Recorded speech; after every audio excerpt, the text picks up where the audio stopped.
만약 6개월 후에 내가 오늘 당신을 찾아온다면 뭐라고 말할까요? 지금부터 미래의 나와 연결되는 실험을 시작해 볼게요. 안녕하세요, 마이트리입니다. 오늘은 포지티브 에너지 파워라는 책의 한 이야기를 함께 나누려 합니다. 이 책은 과거를 분석하는 책이 아니라 미래의 나와 연결되는 힘에 대해 이야기합니다. 우리는 흔히 왜 이렇게 되었을까를 묻지만 이 책은 이렇게 묻습니다. 나는 어떤 미래를 향해 살고 있는가? 지금 이 이야기는 그저 듣고 지나가는 이야기가 아니라 당신의 오늘과 내일을 조용히 바꿀 수 있는 하나의 관점이 될지도 모릅니다. 편안한 마음으로 지금 이 순간에 머물며 함께 읽어보겠습니다. 현재와 미래가 달라지는 놀라운 혁명. 2015년 10월 4일 저녁 17세의 지미 도널드스는 고등학교 때 역사 시험 공부를 제쳐두고 4개의 유튜브 동영상을 촬영했다. 3년 전부터 지미는 열심히 유튜브를 제작했지만 이번 촬영은 달랐다. 전에 찍은 영상들은 대부분 비디오 게임 해설이나 유명 유튜버의 생활과 수입에 관한 이야기였다. 하지만 이번 영상에서는 자기 자신과 나누는 은밀하고 솔직한 대화를 구독자들에게 들려주기로 했다. 첫 번째 영상에서 지민은 6개월 후 미래의 나에게 말했다. 두 번째 영상에서는 12개월 후 미래의 나에게 말했다. 세 번째 영상에서는 5년 후 미래의 나에게 말을 걸었다. 네 번째 영상에서는 10년 후 미래의 나에게 말했다. 각 영상의 길이는 약 2분이었다. 극적이고 짜릿한 장면은 전혀 없었다. 하지만 그 중요한 순간에 지민은 미래의 나에 대해 자신이 원하고 기대하는 모습을 있는 그대로 솔직하게 말했다. 평소 같으면 영상을 찍자마자 올렸지만 이번에는 2015년 10월 4일을 기점으로 각 영상이 정확하게 6개월 후, 12개월 후, 5년 후, 10년 후에 공개되도록 예약 설정해 두었다. 6개월 후인 2016년 4월 4일 첫 번째 영상이 지미의 유튜브 채널에 공개되었다. 이 영상은 지미가 컴퓨터 화면을 보여주며 자신이 운영하는 유튜브 채널의 현재 통계를 강조하는 것으로 시작되었다. 이 영상을 찍고 있는 순간 내 채널은 구독자가 8,000명이고 180만 건의 조회수를 기록하고 있어. 그러니 이 수치와 여러분이 이 영상을 볼 때의 수치를 비교해 보길. 그런 다음 그는 미래의 나와 짧은 대화를 나눈다. 6개월 후 나에게 하고 싶은 말은? 그때도 매일 업로드하고 있으면 좋겠어. 구독자가 적어도 1만 5천 명은 됐으면 해. 그게 미래의 내 모습이야. 그렇게 되지 못하면 창피할 것 같아. 구독자에게 여러분도 그래. 지금도 나는 여전히 유튜브를 즐기고 있어. 미래의 나도 계속 그러면 좋겠어. 6개월 안에 내 채널의 구독자가 2만 명 정도로 말도 안 되게 많아진다면 얼마나 근사할까? 지민은 6개월 목표를 달성했다. 그뿐 아니라 2016년 10월 4일 12개월 후 미래의 나 영상이 공개될 무렵에는 6개월 전보다 구독자가 10배 증가해 그의 채널 구독자는 20만 명 이상이 됐다. 그는 수백만 명이 조회하는 영상을 지속적으로 만들었다. 그의 영상은 점점 대담해지고 혁신을 거듭했다. 그는 자신의 또 다른 자아인 미스터 비스트라는 브랜드를 만들었다. 미래의 나와 대화를 나눈 영상을 제작한 일은 지미의 인생에서 전환점이 됐다. 자신과의 솔직한 대화는 지미가 꿈을 향해 용기를 내는 결정적인 변곡점이 됐다. 몇 년 후 그는 인터넷에서 돌풍을 일으키며 수억 달러를 벌어들였다. 지금도 그의 인기는 여전하다. 그날 밤 역사 시험을 포기하고 미래의 나라는 영상을 촬영해 공개하면서 지미는 다른 사람이 됐다. 실제로 지미의 유튜브 영상을 보면 2015년 10월 전과 후가 어떻게 다른지 그 차이를 뚜렷하게 볼 수 있다. 달라진 영상에는 비디오 게임이 진행되는 모니터가 아니라 그의 모습이 더 자주 등장한다.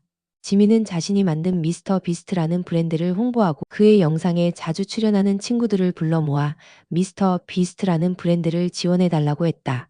2016년 6월 1일 지미의 첫 번째 영상은 엄청난 입소문이 나면서 2천만 건 이상의 조회수를 기록했다.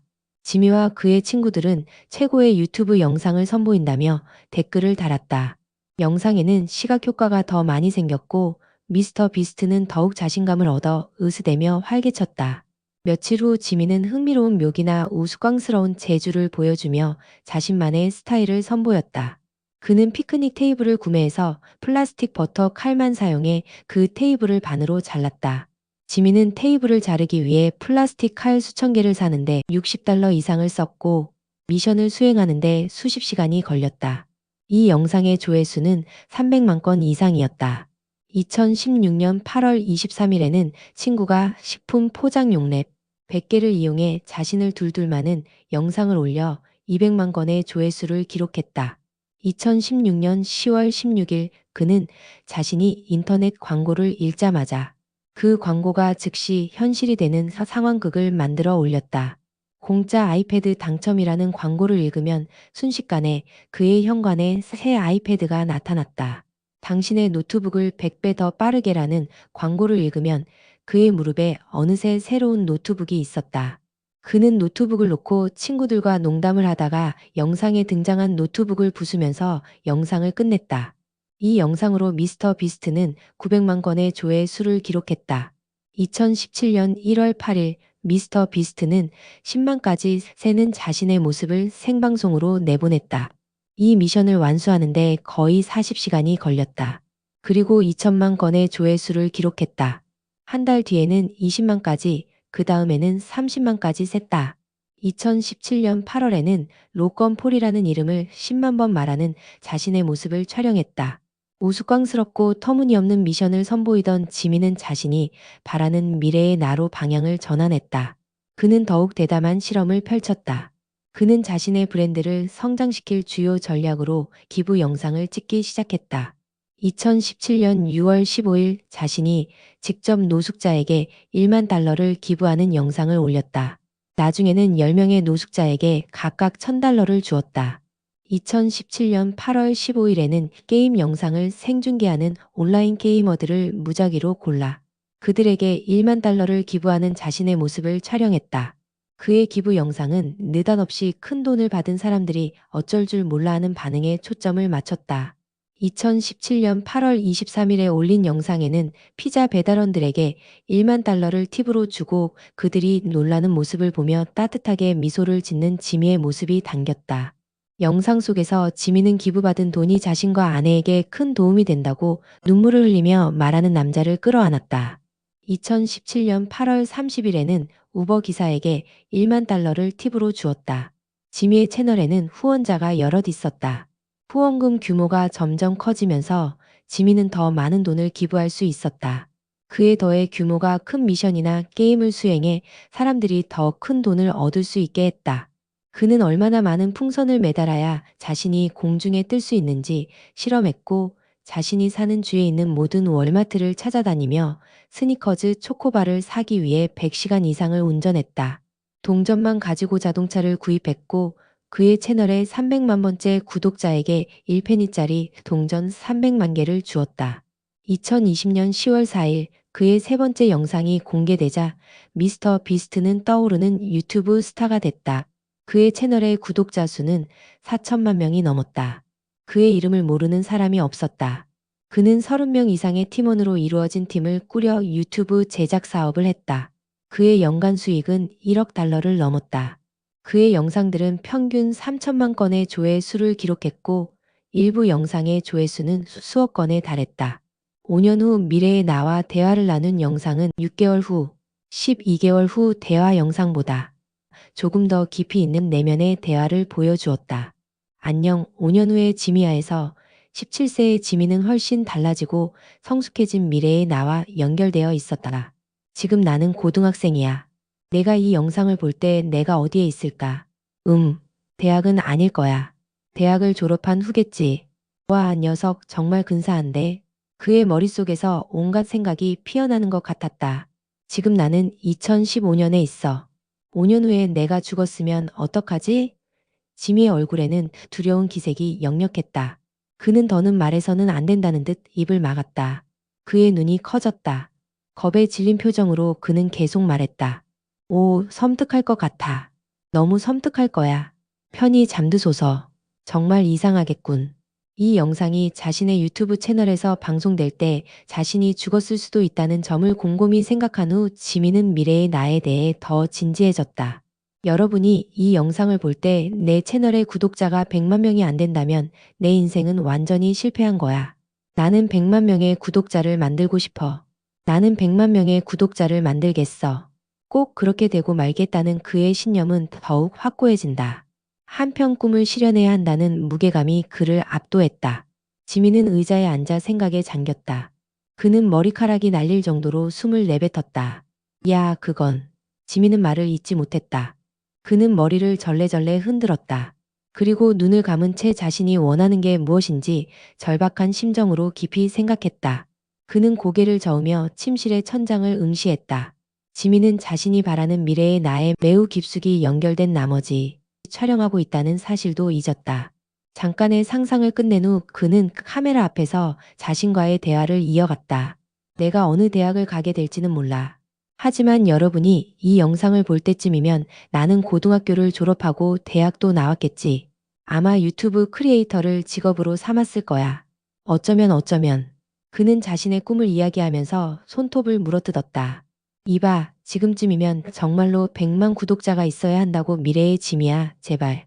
지금 내 손에 무슨 짓을 하는 거지? 그는 자신의 꿈을 한 번 더 선언하며 영상을 끝냈다. 이 영상이 공개될 때 나는 100만 명의 구독자를 만들어 놓겠어. 이 책을 쓰고 있는 2021년 12월은 미스터 비스트의 안녕 5년 후의 지미아가 방송된 지 1년이 조금 지난 시점이다. 현재 지미는 8,200만 명이 넘는 구독자를 보유하고 있으며 그의 미션은 더욱 대담해졌다.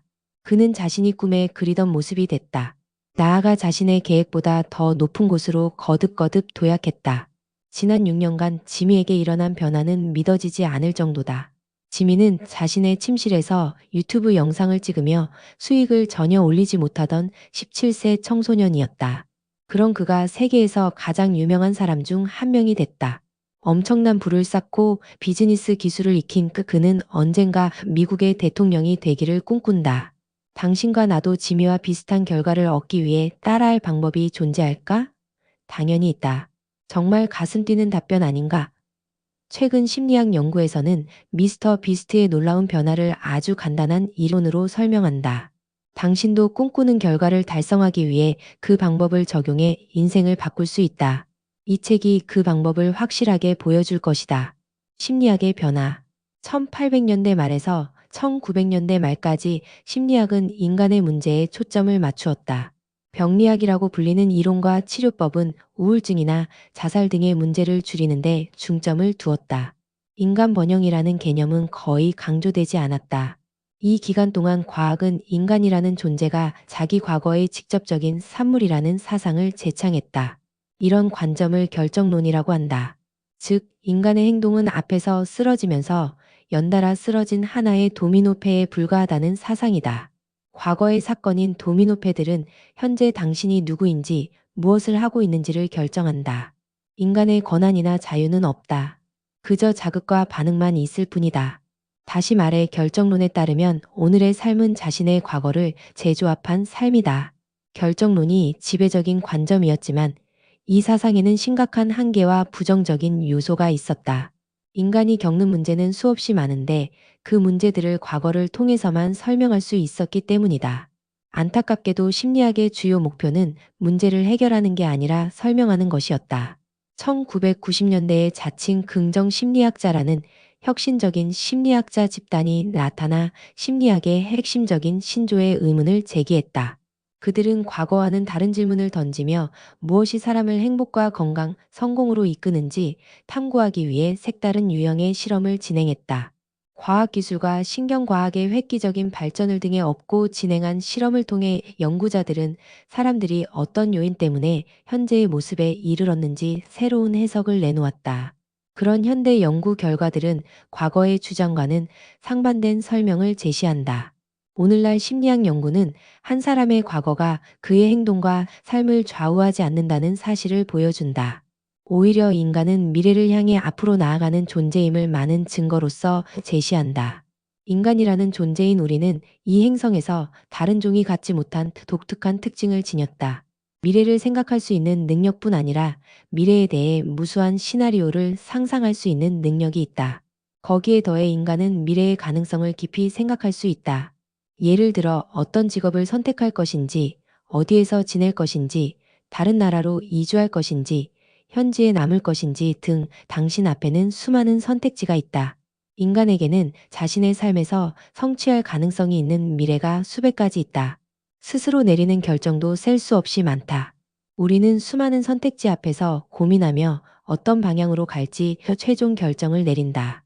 심리학에서는 인간의 이러한 독특한 능력을 전망이라고 한다. 즉, 우리가 어떤 일을 하든 그 행동은 미래의 예측을 동력으로 삼는다는 것이다. 전망은 목적론적 세계관을 바탕으로 한다. 인간의 모든 행동과 행위는 장기적 또는 단기적 목적에 좌우된다는 견해다.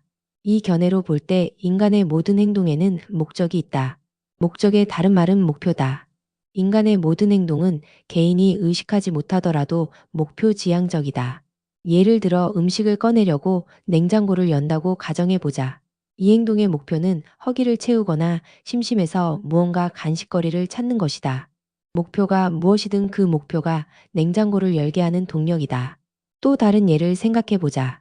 학교에 가는 것 역시 이유가 있다. 학생마다 학교에 가는 다양한 이유가 있다. 대학에 갈 자격을 갖추기 위해 학교에 가는 학생이 있는가 하면 부모의 강요에 못 이겨 어쩔 수 없이 가는 학생도 있다. 교실에 앉아 있는 이유가 무엇이든 모든 학생은 나름의 목적을 달성하기 위해 그곳에 있는 것이다. 목적을 의식하지 못할 수도 있고 목적이 동기부여를 하지 않을 수도 있지만 그래도 목적은 여전히 존재한다.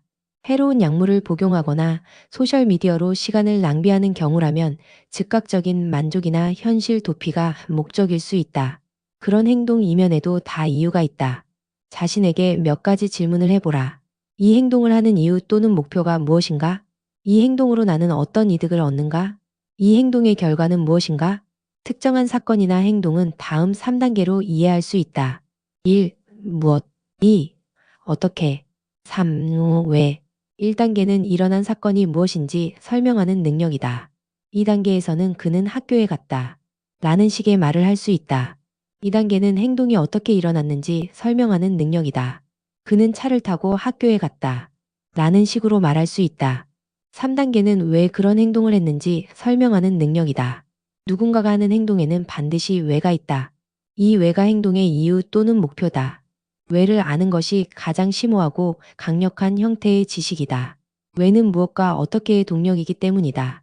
정확한 정보를 바탕으로 주가가 왜 오르내리는지 알 때 투자를 결정하기가 더 수월해진다. 어떤 사람이 특정 행동을 왜 하는지 알 때 그들을 더 잘 이해할 수 있다. 인간 행동 이면에는 언제나 왜 또는 목표가 있다. 인간의 모든 활동에 목적이나 이유가 있는 것이다. 따라서 자신이 어떤 목적이나 목표를 선택하는지 명확하게 의식해야 한다. 그러면 방법은 저절로 나타나기 시작한다. 행동은 목적이나 목표를 따라가게 마련이기 때문이다. 의식적인 목표가 없다면 어떻게 해야 할지 몰라 좌충우돌하며 혼돈에 빠지고 만다. 목표나 동기는 모두 접근 또는 회피라는 두 가지 범주로 나뉜다. 일어났으면 하는 일에 대한 접근 또는 일어나지 않았으면 하는 일에 대한 회피, 이 두 가지가 어떤 행동을 하는 이유다. 일반적으로 80%의 사람들이 회피나 두려움이 동력이 되어 행동한다. 그에 반해 접근이나 용기가 동력이 되어 행동하는 사람은 20% 정도다. 데이비드 호킨스는 다음과 같이 말한다. 광고업계는 상품을 팔기 위해 우리의 두려움을 가지고 논다. 슬픔은 과거와 관련 있는 감정이다. 하지만 우리가 일반적으로 경험하는 것처럼 두려움은 미래에 속한다. 대개 사람은 걱정과 불안, 공포를 안고 살아가며 날마다 두려움이라는 감정을 느낀다. 악취를 풍기는 두려움은 미래에 대한 두려움이다. 접근 동기와 회피 동기 둘 다 목표다. 예를 들어 집을 잃지 않으려고 직장에 가는 것은 회피 동기가 목표인 행동이다. 한편 승진하려고 직장에 가는 것은 접근 동기가 목표인 행동이다. 접근 또는 회피를 위한 목표나 이유는 그것이 긍정적이든 부정적이든 생각과 에너지, 행동의 동력을 제공한다. 모든 경우 인간은 자신이 상상하는 미래를 근거로 행동한다. 그 미래는 자신이 피하고 싶은 미래일 수도 있고 만들려고 노력하는 미래일 수도 있다. 또한 수십 년 후의 미래일 수도, 몇 초 후의 미래일 수도 있다. 사람들의 행동은 주로 두려움이 동력이 되지만 단기적인 목표를 추구하는 행동도 많다. 이를테면 직장에서 소셜미디어에 정신을 빼앗기거나 퇴근 시간과 주말만 기다리거나 쇼핑을 하는 등 눈앞의 만족을 추구하는 행동을 하는 사람이 많다. 래퍼이자 비즈니스 거물 50센트와 작가 로버트 그린이 함께 저술한 50번째 법칙에는 다음과 같은 내용이 있다. 이성적이고 의식을 지닌 창조물인 인간의 본성상 우리는 미래를 생각하지 않을 수 없다. 하지만 사람들은 대부분 두려움 때문에 자신의 미래를 좁은 울타리 안에 가두고 만다. 내일과 몇 주 후에 대한 고민에 빠지기 일쑤며 몇 달 후를 대비해 막연한 계획을 세운다. 대개 우리는 발등에 떨어진 문제들을 처리하느라 고군분투한다. 그래서 지금 순간 너머를 바라보기 어렵다. 하지만 더 먼 미래를 깊이 생각할수록 미래를 자신이 원하는 모습으로 만들 능력은 더욱 향상된다. 이것이 힘의 법칙이다. 두려움이 동기가 되면 용기와 비전이 동기가 되는 것보다 낮은 수준의 의식 상태에 머물게 된다. 두려움을 초월해 수용과 용기, 사랑을 행동의 이유로 삼으려면 더 높은 수준의 정서가 발달해야 한다. 인간 행동의 핵심적인 감정 요인이 두려움이기는 하지만 먼 미래를 내다보지 못하는 게 꼭 두려움 때문만은 아니다. 일부 심리학자는 인간이 수년 또는 수십 년 후의 미래를 효과적으로 생각하는 쪽으로 진화되지 않았다고 믿는다. 수렵 채집 시대에 살던 우리 조상은 65세에 은퇴하는 것을 계획하지 않았다. 그 대신 그들은 다음 끼니를 해결하기 위해 전략을 짜거나 다른 동물에게 잡아먹히지 않으려고 애썼다. 오늘날 인간은 앞날을 생각하려고 힘겹게 노력한다. 그 증거로 미국인이 은퇴 계획을 세우기 시작하는 평균 연령이 27세라는 점을 고려해 볼 수 있다. 그런데 목표한 은퇴 자금을 다 모으는데 거의 40년이 걸린다. 그렇게 모은 총 은퇴 자금은 평균적으로 10만 7천 달러 약 1억 3,500만 원 정도다. 27세라는 나이에서 보면 큰 돈 같지만 은퇴 후 한 달 수입이 310달러에 불과한 금액이라. 맙소사. 인간이 장기적인 미래를 생각하고 계획을 세우기 어려운 또 다른 이유는 인간의 평균 수명이 지난 150년 사이에 거의 2배로 늘어났기 때문이다. 1860년 미국의 평균 수명은 39세였다. 그러니 어떻게 80년 후라는 긴 세월을 내다보고 계획을 세울 수 있었겠는가? 많은 요소가 성공적인 삶을 사는 것을 방해한다. 따라서 두려움과 부정적인 생각, 단기적인 시각에서 벗어나야 한다. 적극적이고 장기적인 비전과 사랑을 토대로 목표를 세울 때 우리는 성공적이고 행복한 삶을 사는 길로 들어선다. 미래의 나를 바라보는 시각이 곧 우리가 나아가야 할 길을 알려주는 나침반이다. 그래서 전망, 정체성, 미래의 나를 주제로 한 연구가 점점 많아지고 있다. 미래의 나에 대한 시각의 중요성을 연구하는 심리학자들도 점점 더 늘어나고 있다. 저명한 심리학자들의 테드 강연은 미래의 나를 창조하고 미래의 나와 연결하는 일의 중요성을 강조한다. 다음은 최근 몇 년 동안의 테드 강연 주제이다. 미래의 나에 대한 심리학, 현재의 나와 미래의 나 사이의 싸움, 미래의 나에게 묻는 근본적인 질문, 미래의 나로 가는 여정, 미래의 내가 제공하는 지침, 미래의 나에게 인사하기, 미래의 나를 어떻게 도울 수 있을까? 미래의 나를 위한 적극적인 생각, 현재의 나를 미래의 나로 만드는 방법, 미래의 나에 대한 도전, 미래의 내가 되는 방법, 전망과 미래의 나를 다루는 심리학이 계속 발전하고 점차 설득력을 얻으면서 미래의 나에 대한 코칭 및 명상 프로그램도 계속 개발되고 있다. 하지만 이 주제를 완벽하게 다룬 책은 아직 없다. 심리학자들의 연구는 아직 다듬어지지 않은 초기 단계다. 미래의 나에 대한 심리학은 앞으로 20년 동안 계속 발전할 것이다. 이 책에서 나는 미래의 나와 관련된 최근 심리학을 소개하려 한다. 매우 실용적인 이 책을 읽으면서 당신은 다음의 내용을 배울 것이다. 미래의 나에 대한 심리학, 자신이 되고 싶은 미래의 나와 연결하고 그 모습을 만들어내는 방법, 미스터 비스트처럼 미래의 나를 현재 상상할 수 있는 수준을 초월해 확장하는 방법, 미래의 나와 연결되는 수준이 현재의 삶과 행동 수준을 결정한다. 연구 결과가 명확히 보여주듯이 미래의 나와 더 깊이 연결될수록 지금 더욱 현명한 결정을 내릴 수 있다.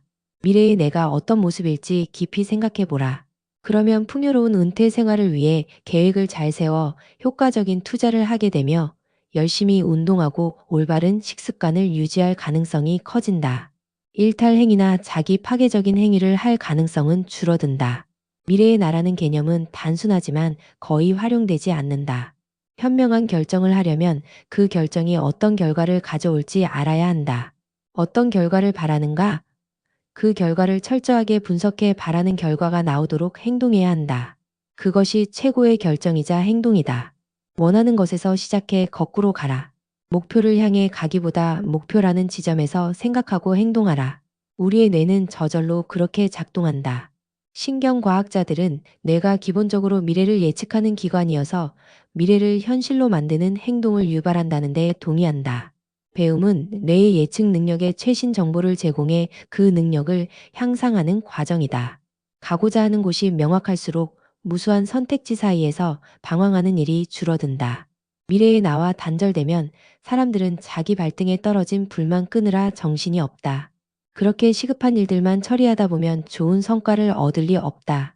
하지만 이게 대다수 사람의 삶이다. 많은 사람이 주로 단기적인 목표를 추구하며 그런 결정이 장기적으로 어떤 결과를 가져올지 생각하지 못한다. 이런 현실이 2010년 심슨 가족의 머니바트라는 에피소드에서 다루어졌다. 무책임한 아버지 호머는 그 가장의 책임을 다하지 않고 술에 빠져 현실을 회피했다. 호머의 아내 마지는 호머가 가장 노릇을 제대로 하게 하려고 이렇게 말한다. 언젠가 아이들은 집을 떠날 거예요. 그러면 당신은 아이들과 더 많은 시간을 보내지 않은 걸 후회하겠죠. 그건 미래의 호머가 겪을 문제지. 이봐, 나는 그 인간과 상관없다고. 호머는 고개를 저었다. 그리고 보드카를 마요네즈 병에 부어 마신다. 그러고는 갑자기 심장마비로 쓰러진다. 우리가 호머의 모습에 공감하는 것은 우리 자신도 호머와 다를 바 없다는 걸 잘 알고 있기 때문이다. 우리는 보드카를 선택하지 않고 아이들을 선택할 수 있다. 하지만 언제나 미래의 나에게 문제를 떠넘긴다. 1990년대에 레이트 쇼 위드 데이비드 레터먼 미국의 방송사 CBS에서 1993년에서 2015년까지 방영된 심야 인기 토크쇼에서 코미디언 제리 사인펠드는 인간이 겪는 공통적인 문제를 다루었다. 나는 어떤 광고를 보았다. 6월까지 지급액 없음이라는 문구가 무척 마음에 들었다. 사람들은 6월이라니. 6월은 오지 않을 거야. 라고 생각한다. 그들은 물건을 사고 스스로에게 이렇게 말한다. 6월에 나는 어떻게든 돈을 마련하겠지. 나 역시 내게 그렇게 말한다. 늦은 밤에 나는 이렇게 생각한다. 밤이네. 그런데 너무 재미있잖아. 나는 자고 싶지 않아. 나는 밤 사나이야. 그런데 5시간만 자고 일어나서 졸리면 어떡하지? 그건 아침 사나이의 문제지. 아침 사나이에게 맡겨. 나는 밤 사나이니까 파티를 즐기자. 그러고는 5시간만 자고 일어나서 피곤하고 졸리다. 밤 사나이는 언제나 아침 사나이를 망친다. 아침 사나이가 밤 사나이에게 복수할 방법은 없다. 아침 사나이가 할 수 있는 일이라고는 최대한 자주 늦잠을 자는 것이다. 그러면 낮 사나이는 직장을 잃을 테고 밤 사나이는 돈이 없어더는 파티를 즐기지 못할 것이다. 레터먼은 제리에게 현대 미국인 삶의 양면성을 정확하게 보여주었다. 라고 웃으며 말했다. 미래의 나와 단절된 사람은 눈앞의 목표를 추구하거나 도파민이 잠깐 활성화되는 쾌락을 일삼는다. 이렇게 단기적인 목표만 추구하면 미래의 나는 결국 큰 대가를 치를 수밖에 없다. 하버드 대학교 심리학 교수이자 미래의 나를 연구하는 전문가인 데니얼 길버는 이런 질문을 던졌다. 어째서 우리는 미래의 내가 후회할 결정을 내리는가? 이 질문은 우리가 쉽게 놓치는 중요한 진실에 이르게 한다. 즉, 미래의 나와 연결될수록 현재 더 나은 삶을 살게 된다는 것이다. 행동과 태도를 좌우하는 것은 과거가 아니라 미래다. 모든 목표는 접근 또는 회피라는 두 가지 범주로 나뉜다. 미래의 나와 연결되면 현재를 수용하고 사랑하며 그 가치를 인식할 수 있다. 미래의 나와 연결하는 것이 현재의 목적과 의미를 만들어낸다. 장기적인 미래의 나와 연결하라. 그러면 오늘 더욱 훌륭하고 탁월한 결정을 내리게 된다.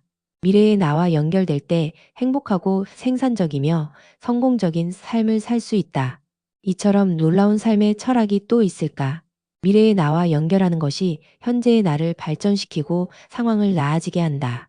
그리고 지금의 삶이라는 귀중한 금광을 진심으로 소중하게 여기게 된다. 미래의 나와 연결하라. 그것이 지금 강력한 삶을 사는 방법이다. 지금 미래의 내가 되라. 퇴근해 집으로 운전하며 오는 동안 피곤이 내 온몸을 짓눌렀다. 여느 날 같으면 나는 하루 업무를 마치고 돌아와 휴식을 취한다. 하지만 평소와 달리 오늘은 이 책을 쓰며 미래의 나에 관한 연구를 구상하고 있다. 더 나은 남편이 되기 위해 내가 배운 것을 어떻게 사용할 수 있을까? 활기찬 여섯 아이는 퇴근하고 돌아온 내 관심을 끌어보려고 법석을 부린다. 그런 아이들에게 더 나은 아빠가 되기 위해 미래의 나와 어떻게 연결될 수 있을까?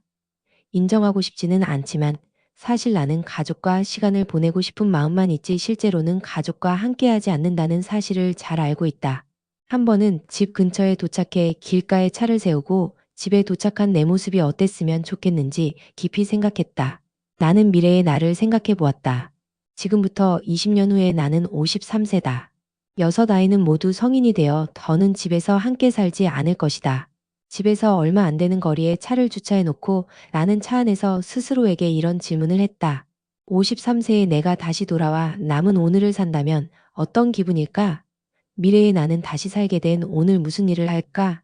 오스트리아의 정신과 의사이자 홀로코스트 생존자인 빅터 프랭클의 말이 떠올랐다. 두 번째 삶을 사는 것처럼 살아라. 그리고 첫 번째 삶에서 했던 잘못된 행동을 지금 하려고 하는 게 아닌지 생각하라.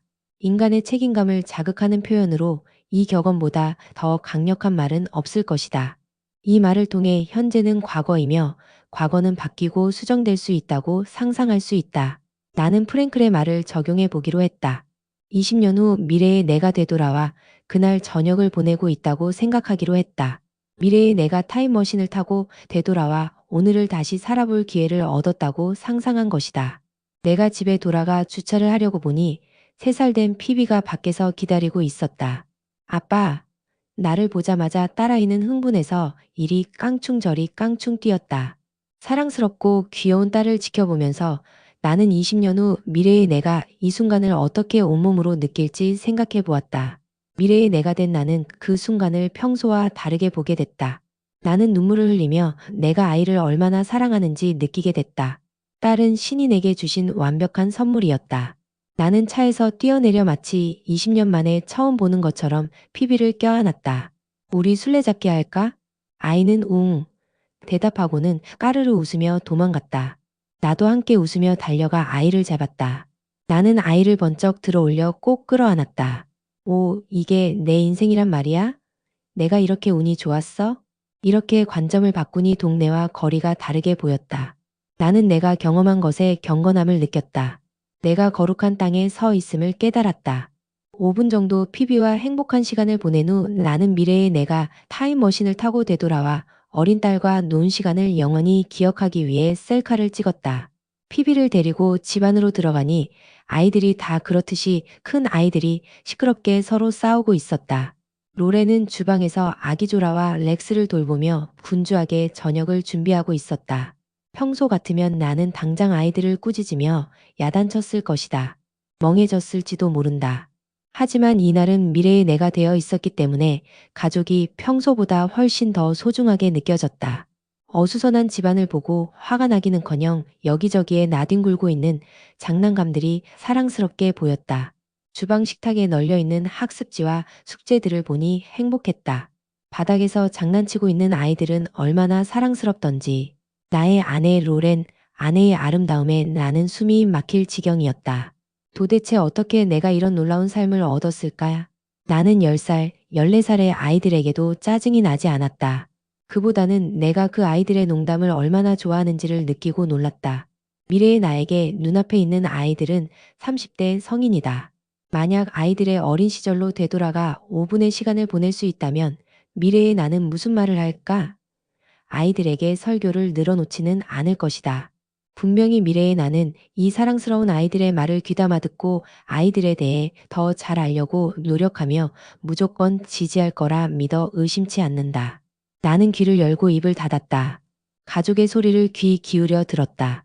가족과 함께했다. 가족을 보며 웃었다. 가족을 사랑했다. 가족과 연결됐다.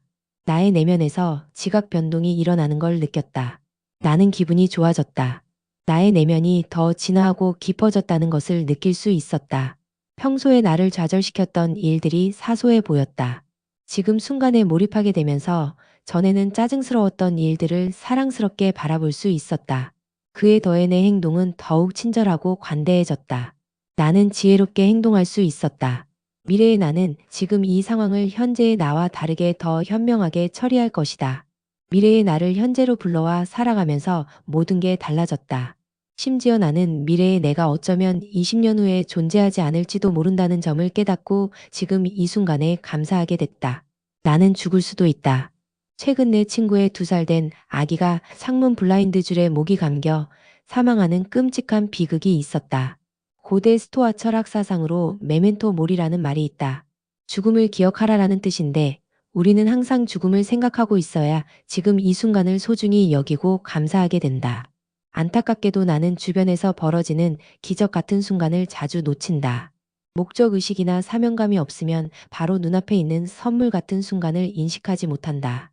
미래의 나와 단절되는 순간 현재의 삶이 안겨주는 무한한 가치를 알아보지 못한다. 빅터 프랭클은 지금 이 순간이 지나갔다고 상상할 것을 제안한다.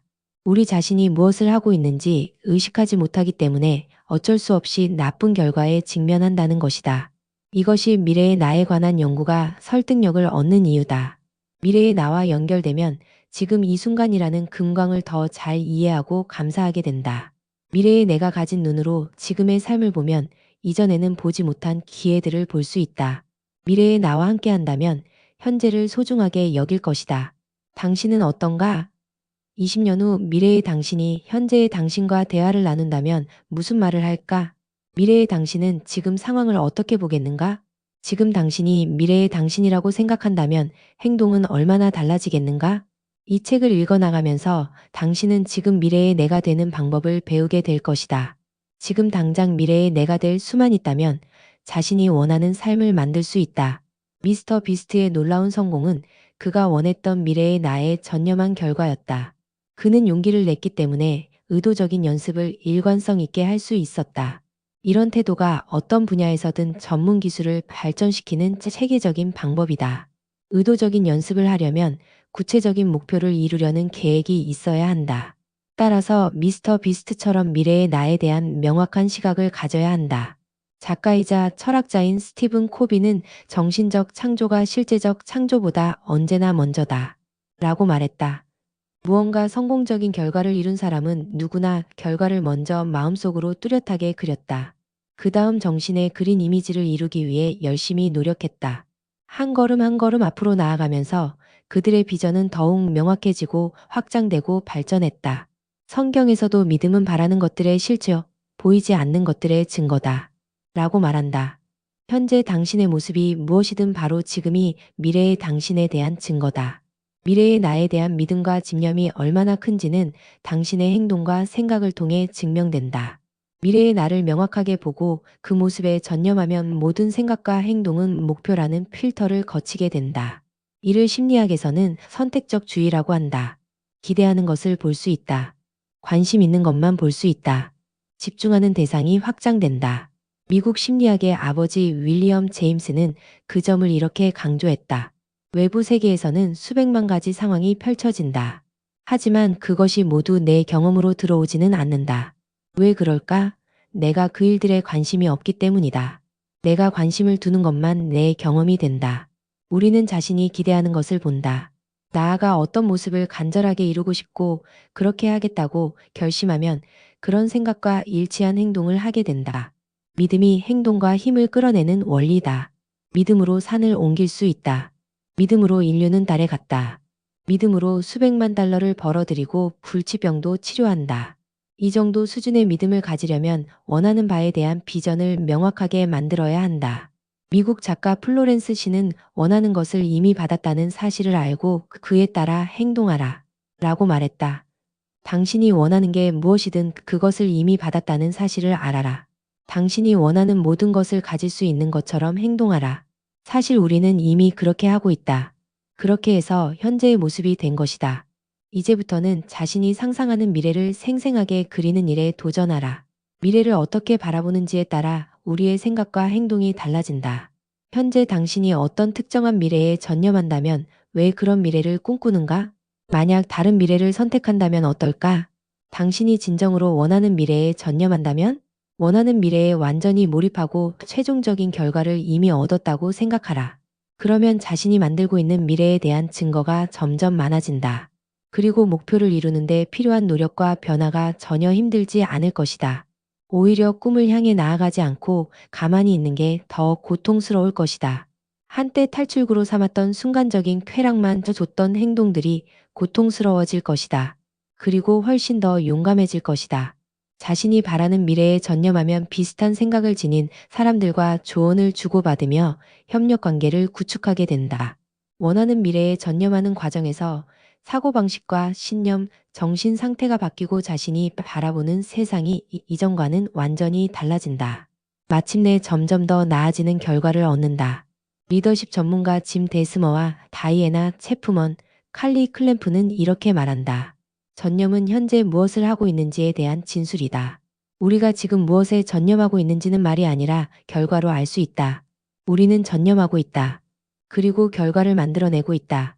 그 결과가 전념의 증거다. 행동이 바뀌는 이유는 정체성이 바뀌었기 때문이다. 정체성은 자신이 가장 전념하는 모습이다. 정체성의 바탕에는 자기 자신에 대한 비전이 있다. 따라서 전념하는 비전이 달라질 때 정체성은 즉시 달라진다. 그러면 생각과 행동도 바로 달라진다. 맞다. 미래의 나를 온전히 받아들이려면 용기가 필요하다. 맞다. 예상보다 더 많은 시간이 걸릴 수도 있다. 맞다. 장애물도 있을 것이다. 하지만 미래의 나에 전념한다면 그 과정에서 직면하는 모든 일은 당신을 더 나은 모습으로 만들어준다. 그러면 당신은 진정으로 원하는 것을 얻을 것이다. 당신 앞에 어떤 일이 닥치든 그 일을 통해 당신의 의지는 더욱 강해진다. 어떤 경험이든 유익한 경험으로 전환할 수 있고 그로 인해 더 멀리 전진하게 될 것이다. 그리고 당신은 처음에 상상했던 것 이상으로 발전할 것이다. 완전히 몰입하고 믿음을 갖는다면 기어코 길을 찾아내고 만다. 길은 언제나 있다.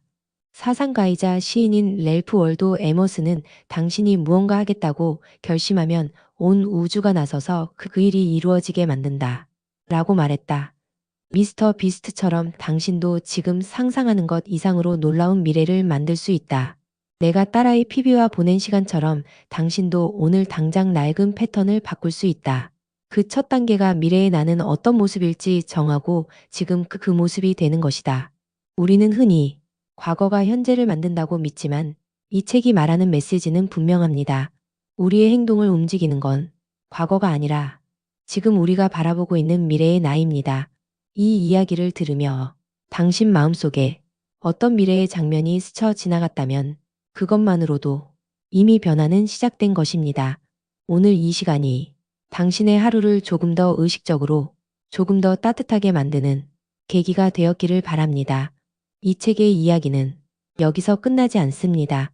다음 이야기에서는 미래의 나와 더 깊이 연결되는 방법을 함께 이어가 보겠습니다. 지금 이 순간을 소중히 보내시길 바라며 다음 영상에서 다시 만나요.